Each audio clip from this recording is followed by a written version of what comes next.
सृष्टि बचपन से ही दिखने में सुंदर नहीं थी, लेकिन अमीर बाप की बेटी सृष्टि पर उसकी माँ जान छिड़कती।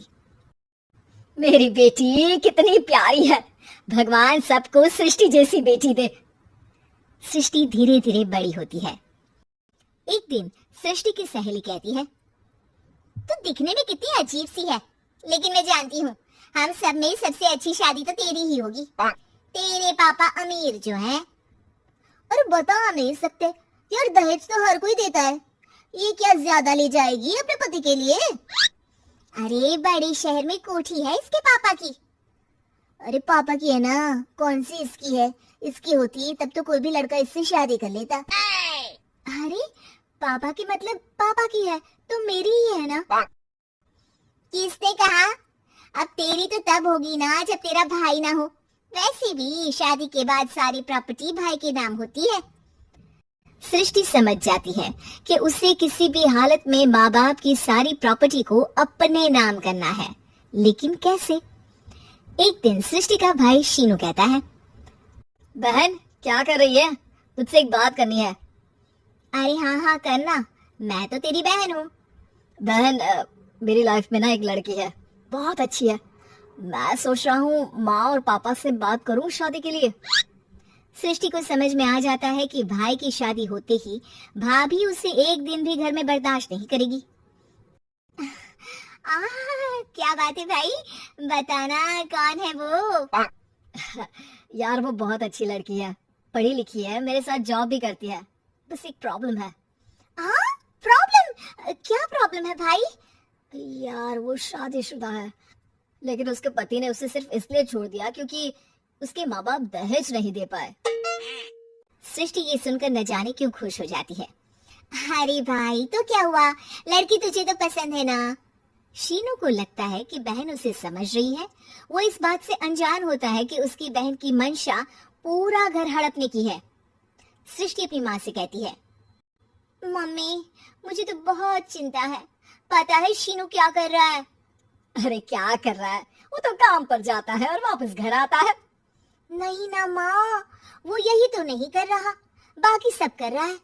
आपको पता है उससे प्यार है, और वो भी एक शादीशुदा लड़की से। ये क्या हो गया, मैं सोसाइटी में क्या मुंह दिखाऊंगी? अरे तेरे पापा तो यही कहेंगे कि मैंने ही उसे बिगाड़ दिया है। माँ देखो मेरी बात मानो, पापा पर भी विश्वास करने की जरूरत नहीं है। अब आप ही बताओ, पापा इतनी देर घर के बाहर रहते हैं क्यों, बोलो? अरे बेटा वो तो नौकरी करते हैं ना। तू बहुत भोली है माँ, पापा का ऑफिस तो 7 बजे खत्म हो जाता है, लेकिन देखो कितनी देर से आते हैं। अरे नहीं नहीं बेटा, ऐसी कोई बात नहीं है। सृष्टि माँ को एक औरत से बात करते पिता की फोटो दिखाती है। देखो माँ कैसे हैं पापा, मैं ना कहती थी कि पापा सही नहीं है। मैं तेरे पापा से बात करूंगी, दे फोटो मुझे। ओ माँ वो तो डिलीट हो गई। लेकिन चल तूने तो देख लिया ना, पापा से बाद में बात कर लेना, और हाँ मेरा नाम बिल्कुल मत लेना। हाँ माँ। अब क्या था, सृष्टि के माँ और पिता के बीच झगड़ा होना शुरू हो जाता है। सृष्टि के मन में क्या चल रहा था कोई नहीं जानता था। एक दिन, माँ सृष्टि के लिए एक लड़का देखा है, वो लोग शाम को उसे देखने आने वाले हैं। और हाँ माँ एक खुशखबरी, मैं और पापा मिलकर एक नया बिजनेस ट्राई कर रहे हैं। शाम को लड़का आता है, सांवले रंग का। सृष्टि को तो बिल्कुल भी पसंद नहीं आता। लड़की की माँ कहती है, लड़की का चेहरा तो कोई खास नहीं, लेकिन अगर मेरे बेटे को आप लोग सेटल कर दें तो मैं उसकी शादी आपकी बेटी से करवा दूं। सृष्टि को लड़का बिल्कुल पसंद नहीं था। उसे भाई पर गुस्सा आ जाता है। लड़के वालों के जाने के बाद कहती है, माँ देखा शीनू मेरे लिए कैसा लड़का लेकर आया, न दिखाने लायक न सुनने लायक, सेटल भी नहीं, वो भी हम करे। अरे माँ मैं जानती हूँ ये मेरी शादी किसी भी घर में क्यों करवाना चाहता है। अरे कैसी बात कर रही है बहन, तूने तो देखा ना, लड़के को मैंने ही मना कर दिया तुझसे शादी के लिए। जिसने लड़का बताया था उसने उसकी बहुत तारीफ की थी। बात आई गई हो जाती है, लेकिन सृष्टि का मन शांत नहीं होता। क्या करूं कुछ समझ में नहीं आ रहा। मेरी शादी हो गई तो ये लोग पूरी प्रॉपर्टी शीनू के नाम कर देंगे, मेरे हाथ तो कुछ लगेगा ही नहीं। तभी सृष्टि को आइडिया आता है। वो किसी वकील को फोन करती है। जी देखिए, अगर आपके मम्मी पापा का तलाक हो जाता है तो आपके पिता की आधी प्रॉपर्टी आपकी माँ के नाम हो जाएगी, फिर उसे वो किसी को भी दे सकती है। सृष्टि अब माँ को बेटे के खिलाफ भरती है। माँ, शीनू पर नजर रखा करो, वो जिस लड़के के प्यार में है ना वो शादीशुदा है। यहाँ आएगी, सारा पैसा रुपया जमीन जायदाद सब हड़प लेगी। पापा का भी हाल तुमसे छुपा नहीं है। ऐसा ना हो कि मैं और आप एक दिन सड़क पर भीख मांगे। हे भगवान, मैं तो जीते जी मर जाऊंगी अगर ऐसा हो गया तो। ऐसा हो गया नहीं माँ, ऐसा ही होगा। अभी समय है, आगे का सोच लो। मैं तो कहती हूँ पापा से आधी प्रॉपर्टी लेकर अलग हो जाओ। पापा की आधी प्रॉपर्टी भी हम लोगों को अगर मिल जाती है ना तो अगले 7 जन्म सफल समझो।